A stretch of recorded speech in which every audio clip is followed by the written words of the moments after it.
Welcome to the Slop Farm. Enjoy the video. You start now. Clear immediate clutter and remove food so the spray hits insects, not surfaces. Shake the can for 10-15 seconds. This mixes propellant and active ingredient for even spray. Once done, test 1 to 2 short bursts into a hidden area to confirm spray pattern.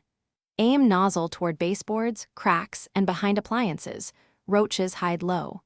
Use brief, targeted bursts rather than a continuous stream to deposit residue where roaches travel. This conserves product and increases effectiveness.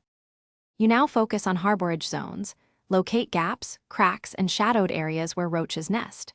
Hold the can 12-18 inches from surfaces and spray 2-3 second bursts every 6-12 inches along baseboards and inside cabinets. This lays a residual barrier. Once done, treat voids behind appliances and under sinks with short bursts aimed into openings. Make sure to avoid spraying directly on dishes or food prep surfaces. Ventilate for 10-15 minutes and wipe any accidental contact before reuse. You finish by allowing treated areas to dry and then wiping any heavy residue from non-target surfaces. Wash your hands. Once done, monitor activity.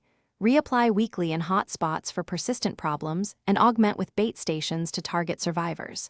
If roaches remain active after 2-3 treatments, seal entry points, increase sanitation, and inspect adjacent units.